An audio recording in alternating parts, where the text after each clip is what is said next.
Everyone, welcome back to my another blog. আমি মৃত্তিকা from মৃত্তিকা 7। আপনারা সবাই কেমন আছেন? আশা করছি সবাই অনেক বেশি ভালো আছেন এবং সুস্থ আছেন। তো আজকে প্রথমেই আপনাদেরকে নববর্ষের শুভ নববর্ষ জানিয়ে নিচ্ছি। হোপফুলি আপনাদের সারাটা বছর অনেক ভালো এবং হাসি খুশি কাটবে, সেটাই আমি প্রে করছি আপনাদের জন্য। এবং অবশ্যই আমার জন্য আপনারা প্রে করবেন যেন আমি হাসি খুশি এবং খুব সুন্দর একটা বছর কাটাতে পারি। সো আজকে আমরা বছরের প্রথম দিনটা ঠিক কীভাবে কাটিয়েছিলাম সেটাই থাকছে আমাদের আজকের ব্লগে। অ্যান্ড প্রথমেই হচ্ছে সকালে ঘুম থেকে উঠিয়ে দেখি যে মা গণেশ পূজা করছে। সো যেহেতু আপনারা সবাই জানেন যে আমি নতুন বিজনেস শুরু করেছি, আমি নিজেও জানতাম না মা আর পাপা কখন এই কাজ করেছে, গণেশের নিচে পূজা দিয়েছে। সো এটা দেখে সত্যি খুব ভালো লাগলো। অ্যান্ড দে আর অলওয়েজ আমাকে অ্যাপ্রিসিয়েট করে এবং সাপোর্ট করে এই ব্যাপারটাতে। সো সেজন্য খুব হ্যাপি লাগছিল ঘুম থেকে উঠেই। তো দেন হচ্ছে আজকে সমস্ত রান্নাবান্নার দায়িত্ব আমার, কারণ আজকে আমি চিন্তা করেছি নিজের হাতে সব কিছু রান্নাবান্না করব এবং মাটির সব কিছুর মধ্যে আজকে সব খাবার সার্ভ করব, একেবারে 100% বাঙালিয়ানা। সো মাটির আসবাবপত্র আসলে প্রচলন এখন অনেকটা কমে গিয়েছে। আমরা সবাই এখন অত্যাধুনিক সমস্ত আসবাবপত্র ইউজ করতে পছন্দ করি বা জিনিসপত্র ইউজ করতে পছন্দ করি। সেরকমই এখন ননস্টিকের জিনিস বা স্টিলের কড়াই বা থাল গ্লাস যেটাই বলেন সব ইউজ করি। বাট আমাদের কিন্তু একটা সময় ঐতিহ্যই ছিল মাটির জিনিস ব্যবহার করা, মাটির ঘর তৈরি করা, এবং এগুলোতে খাওয়ার টেস্টই অন্যরকম। স্পেশালি মাটির জিনিসগুলো যখন অনেক দিন পর ভেজানো হয় এত সুন্দর একটা স্মেল বের হয়। সো অ্যাকচুয়ালি একটা গল্প আছে এই মাটি নিয়ে। সেটা হচ্ছে আমার মা যখন অ্যাকচুয়ালি প্রেগনেন্ট ছিল, আমি যখন মায়ের পেটে ছিলাম তখন হচ্ছে মা মাটি খেত, মায়ের খুব পোড়া মাটি খাওয়ার ক্রেভ হতো। তো সেই থেকেই হচ্ছে আমার নাম রেখেছিল মৃত্তিকা। সো যাই হোক, গল্পটা খুবই সুন্দর এবং আমার কাছে খুবই সুইট।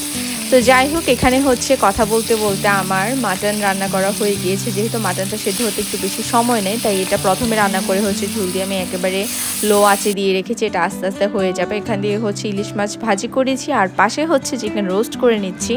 তো পোলাও রান্না হয়েছে এবং সর্বশেষ হচ্ছে বেগুনি রান্না করে নিয়েছিলাম। এখানে সালাদ করেছি, মাটির জগে জল নিয়েছি। মাটির জগে জল নিলে আসলে খুব ঠান্ডা থাকে, জলটা খেতে খুব ভালো লাগে। তো একদম রেগুলার ইউজ করার জন্য এই জগটা কিনা হয়েছিল, কিন্তু ইউজ আর করা হয়নি। ভেঙে যাবে কি হবে না হবে ওই রকম ভয়ে। আর হচ্ছে পিঁপড়া ঢুকে যায়, সত্যি কথা বলতে পিঁপড়াও ঢুকে। তো এগুলো হচ্ছে সবগুলো আড়ং থেকে কেনা না মাটির জিনিস। সেখানে 3টা আইটেম হচ্ছে আড়ং থেকে কেনা। তো পহেলা বৈশাখের আগে কিনবো ভেবে হচ্ছে আমাদের প্ল্যান ছিল, ওখানে গিয়েছি, কিন্তু গিয়ে দেখি যে মাটির আর জিনিস নেই ওখানে। সবগুলো কেমন সিরামিক টাইপের, মাটির কালারের। তো সেজন্য আর কিনিনি, প্রপার একদম মাটির জিনিস চাচ্ছিলাম। তো এই হচ্ছে আমাদের আজকের আইটেম, আজকের বছরের প্রথম লাঞ্চ। এবং এটা সমস্তটাই হচ্ছে মাটির মধ্যে সার্ভ করা। খুব সিম্পলি কয়েকটা আইটেম করেছি, তার মধ্যে ইলিশ মাছের ভাজাও ছিল, দেখতেই পাচ্ছেন। তো এগুলো ছিল। আর ডেজার্ট আইটেমের মধ্যে একটু অন্যরকম করলাম, এটা কখনোই আমি করিনি। এটা হচ্ছে ডাবের পুডিং। খুবই টেস্ট হয়েছিল, কিন্তু দুঃখজনকভাবে আমি 2টা ডাব এনেছিলাম। একটা ডাবের জল হচ্ছে পড়ে গিয়েছে, পুডিং প্যান যেটা থাকে সেটার মধ্যে দিয়েছিলাম। আমি খুব ফিটিং করতেই ভুলে গিয়েছি। ভেবেছিলাম যে ফিটিং করে রাখবো, কিন্তু ফিটিং করার আগে আমি ভেবেছি যে ফিটিং করে রেখে দিয়েছি, দেন ঢালার সাথে সাথে হচ্ছে অর্ধেকটার মতো পড়ে যায়, আর অর্ধেকটা কোনো রকম হচ্ছে আমি সেভ করতে পেরেছি আর কি। তো ওটা দিয়ে ডাবের পুডিংটা বানালাম। ডাবের পুডিংটা সত্যি বলতে খুবই টেস্ট হয়েছে এবং প্রথমবার খেয়েছি। আমি অনেক কিনে খেয়েছি, কিন্তু আমারটার মতো সত্যি ভালো লাগেনি, কারণ ওইগুলোতে প্রায়ই খেয়াল করতাম হয়তো চিনি কম নয়তো চিনি বেশি। বাট ফর্চুনেটলি হচ্ছে আমার ডাবের পুডিংয়ের চিনিটা পারফেক্টলি হয়েছে, আবার হচ্ছে আনফর্চুনেটলি অর্ধেকটাই পড়ে গিয়েছে। তো নেক্সট টাইম আশা করি বানাবো আবার পারফেক্টলি বেশি করি। আর এখানে হচ্ছে এবার আমরা রেডি হয়ে নিয়েছি। আজকে অনেক দিন পর হচ্ছে ন্যাচারাল কোথাও যাব ভেবেছি, কারণ বছরের প্রথম দিন। সবসময় তো রেস্টুরেন্টে যাওয়া হয়, রেস্টুরেন্টের এসির বাতাস আর সেই এক টাইপের গান শোনা খাওয়া বোর হয়ে গিয়েছি। মাঝে মাঝে আমার সবসময় ন্যাচারাল ব্যাপারগুলি বেশি ভালো লাগে, কিন্তু দেখা যায় যে সময়ের অভাবে বা সুযোগের অভাবে হচ্ছে দূরে যাওয়া হয় না বা এরকম কিছু একটা। তো কাছে পিঠেই গিয়েছি, খুব দূরে গিয়েছি যে তা না। আমরা হচ্ছে গুমতির পাড় যাচ্ছি আজকে। আর এখানে হচ্ছে প্রণামী নেওয়া শুরু।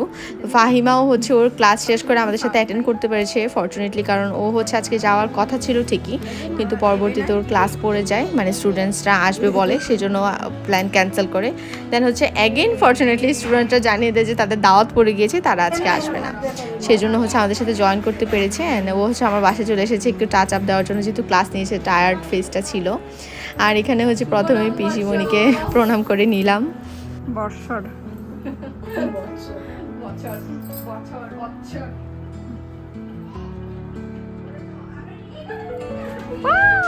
দেন হচ্ছে ফাহিমার সাথে ঈদের পরে আজকে প্রথম দেখা হলো, প্রথম না কয়েকবারই দেখা হয়েছে, কিন্তু ট্রিপকে হচ্ছে ওর সালামি দেওয়ার কথা ছিল, এটা হচ্ছে ও দিতে পারেনি। তো আজকে হচ্ছে নিয়ে এসেছে ওর সালামি। ট্রিপ হচ্ছে আজকে একদম লালে লাল। আর আমরা হচ্ছে দেন প্রিমাও চলে এসেছে, আমরা হচ্ছে বের হয়ে গিয়েছি। আমাদের আর একটু আগে আসলে বের হওয়ার কথা ছিল, কিন্তু লেট হয়ে গিয়েছে আর কি সব মিলিয়ে। এই যে আমরা চলে এসেছি অলরেডি গুমতির পাড়। আমাদের ম্যাম হচ্ছে গান গাচ্ছে, আমাদের এই বাতাসটার জন্য আসছি। হ্যাঁ বলো বাবা। হ্যাঁ কুকুর কুকুর। অনেকদিন পর আমরা ন্যাচারাল বাতাস খাওয়ার জন্য এসেছি। আমরা চাইলেই অন্য কোথাও যেতে পারতাম, আমাদের মধ্যে কনফ্লিক্টও হচ্ছিল এটা নিয়ে, বাট আমরা ফাইনালি ডিসাইড করলাম। আমাদেরকে ডিসাইড করার সুযোগ দাও না। ওকে, আমি সুযোগ দেই নাই, আমি ওদেরকে চাপিয়ে দিয়েছি ডিসিশন যে আমরা আজকে ন্যাচারাল বাতাস খাবোই। আমরা ন্যাচারাল বাতাস খাচ্ছি।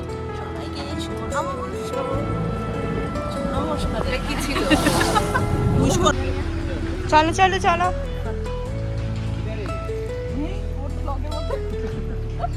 না থোড়ি না মেটে দেবো।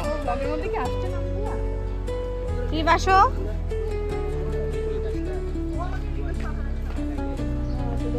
তো আমাদের হচ্ছে আমরা কলেজ টাইমে অনেক বেশি এখানে আসতাম, তখন মানে আমাদের আমলের কথা বলি, অত বেশি একদম কবুতরের খোপের মতো রেস্টুরেন্ট ছিল না, টুকটাক হাতে গোনা রেস্টুরেন্ট ছিল, এবং আমাদের কুমিল্লা শহর আরও শান্তশিষ্ট খুব সুন্দর ছিল। তো এই কয়েক বছরের ডিফারেন্সে সব কিছু এত বেশি চেঞ্জ হয়ে গিয়েছে কি আর বলবো, এই জায়গাগুলো অনেক চেঞ্জ হয়ে গিয়েছে। এখানে আগে গুমতি বিলাস দুইটা না একটাই ছিল, বাট পরবর্তীতে সম্ভবত ওনারা ঝগড়াঝাটি করে আলাদা হয়ে গিয়েছে। তো আমরা আসলে প্রথমটাতে বসতাম, সেকেন্ডটাতে কম বসা হতো, পরবর্তীতে যখন আলাদা হয় তখন সেকেন্ডটাতে আমাদের বেশি বসা হয়েছে। তো আজকেও এসে প্রথমে সেকেন্ডটাতেই এসেছি, কারণ এখান থেকে হচ্ছে ভিউটা খুব সুন্দর পাওয়া যায়। এখানে যে রেলগাড়ি যাওয়ার যে লাইনটা থাকে আর কি, নদীর উপর দিয়ে ব্রিজটা, এটা দেখা যায়। বাতাস ছিল এবং খুব সুন্দর করে পার করাও ছিল নদীর পাড়ে। তো এখানে সমস্যাটা যেটা হয়েছে, আমরা আসলে এখানে ন্যাচারাল বাতাস খেতে এসেছি, যদিও এখানকার খাবার কিছুই ভালো না, কোথাওই ভালো না। তারপর আমরা ন্যাচারাল যেহেতু বাতাস খেতে এসেছি, এখানে যেহেতু বসেছি, অবশ্যই খাবার কিছু না কিছু অর্ডার করব। কিন্তু ওনারা এত ছ্যাঁচড়া মানে বসার জন্য কোনো সময় দিচ্ছিল না, এসে বারবার বলছিল অর্ডার করেন, অর্ডার না করলে এখান থেকে এক্ষুনি বের হয়ে যান। সো এই ব্যাপারটা খুবই আমাদের খারাপ লাগে। তো আমরাও হচ্ছে এখানে আর খাইনি, সেজন্য রাগ করে খাইনি, এবং আমাদের কাছে ইনসাল্টও লেগেছে যে আমরা তো অর্ডারই করবো, এখানে সাথে সাথে অর্ডার করে দেওয়ার কি আছে, আমরা যেহেতু একটু বসবো এসেছি, একদম সন্ধ্যা হয়ে গিয়েছে। তারপর আমরা ভেবেছি যে যদিও এখানে একটু রিমোট এরিয়াই, মানে এই এরিয়াটাতে এইভাবে মেয়েরা একা একা না থাকাই ভালো সন্ধ্যার পর, কিন্তু তারপরও ভেবেছি যে এসেছি যখন, তখন সন্ধ্যার পরও থাকবো, বাতাস খাবো। আর এখানে খুব সুন্দর লাইটও দেয় রাতের বেলা, হলুদ লাইটগুলো দেখতে বেশ ভালো লাগে, কিন্তু তাদের বিহেভিয়ারের কারণে এখান থেকে আমরা বেরিয়ে যেতে বাধ্য হই। তো আমরা কয়েকটা ছবি তুলে নিয়েছি, যেহেতু ঢুকেইছি, বেরিয়ে যাও, ছবি তোলা মিস হবে না। আমরা প্রথমে হচ্ছে কয়েকটা ছবি তুলে নিলাম, অ্যান্ড দেন হচ্ছে ট্রিপ তো আসতেই চাচ্ছিল না, ও ভাবছিল যে ওর বেরু শেষ, বাট অ্যাকচুয়ালি আমরা হচ্ছে প্রথম যেটা কফি হাউস আছে সেটাতে ঢুকে যাব, এটা থেকে বের হয়ে। তো এই যে ওকে নামিয়ে নিলাম, অ্যান্ড হচ্ছে গল্প টল্প করতে করতে আমরা বের হই। এবার হচ্ছে ফার্স্টে যে কফি হাউসটা আছে সেটার ভিতরে ঢুকে গেলাম।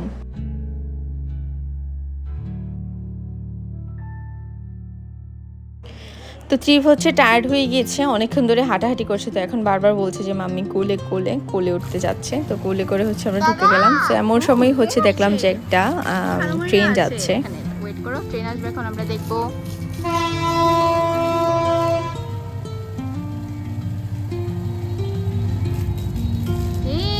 ট্রেন ট্রেন, এই যে ট্রেন ট্রেন, এই যে ট্রেন, এখান দিয়ে দেখো, এখান দিয়ে দেখো, এই যে এখান দিয়ে দেখো, train, mummy and baby train চলবে একদিন। হ্যাঁ ওকে।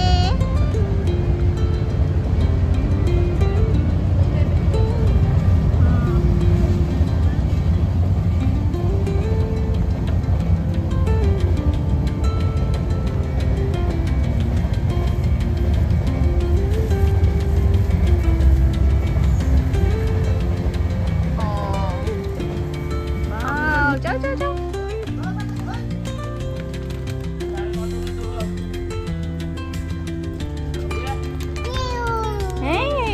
খুব সুন্দর। হ্যাঁ লাইট, সুন্দর লাইট, লাইট দেখেছো, রিফ্লেকশন হচ্ছে তোমার হাতের মধ্যে। আসো, ওখানে বসা যায়। ওরা এখানে বসতেছে কেন অন্ধকারে? গাইস তোমরা এখানে কেন বসছো? হ্যাঁ উঠে গেল বাবা। ওকে আসো এখানে দেখে এসো। এই যে দেখো এখানে কি দেখেছো? দেখেছো গাইস তোমরা এরকম অন্ধকারে কেন বসছো? এখানে কেন বসছো?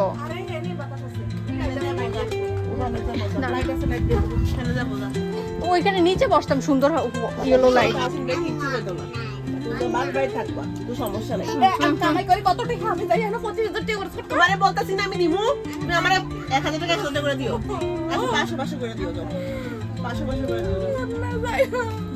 আমার রাতে অর্ডার তাড়াতাড়ি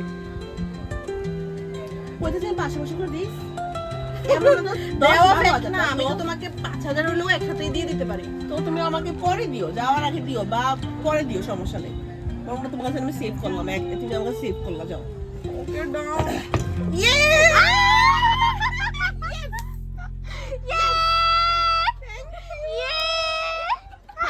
ক্লিপ নাও।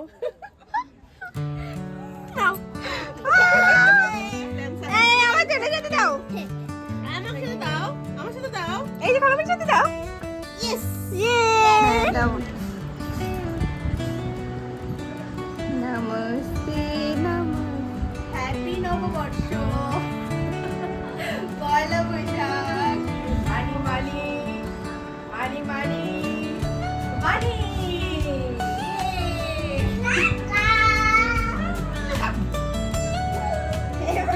বল দাও আমি বল দাও।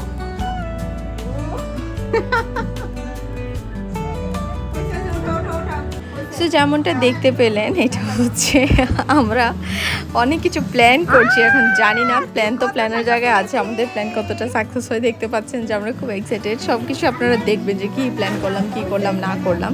তো তারপর হচ্ছে গতকালকে রাতে আমরা সারা রাত অনেক বেশি বিজি ছিলাম, সব ঘরটর গুছানো এবং হচ্ছে টায়ার্ডও ছিলাম, সব মিলিয়ে হচ্ছে রাতে আর প্রণামের মানে পহেলা বৈশাখে যে প্রণাম ব্যাপারটা ওইটার ছিল না আর কি। এটা পয়লা বৈশাখের পরের দিন হয়ে গিয়েছে প্রণাম করতে করতে। এটা বেসিক্যালি আজকে সকালের হচ্ছে ভিডিও। তো সকালবেলা হচ্ছে প্রণাম করলাম, আর এই যেভাবে টাকা ট্রান্সফার চলছে একজনের হাত থেকে অন্যজনের হাতে। সো এই তো খুবই সুন্দর কাটলো আমাদের বছর প্রথমটা, এবং আশা করি আমাদের সারা বছরটা এত সুন্দর কাটবে। কেমন লেগেছে আজকের ব্লগ অবশ্যই সবাই কমেন্ট করে জানাবেন। সবাইকে অ্যাগেইন শুভ নববর্ষ, দেখা হচ্ছে নেক্সট ব্লগে। সবাই অনেক ভালো থাকবেন, সুস্থ থাকবেন। নাও টাটা।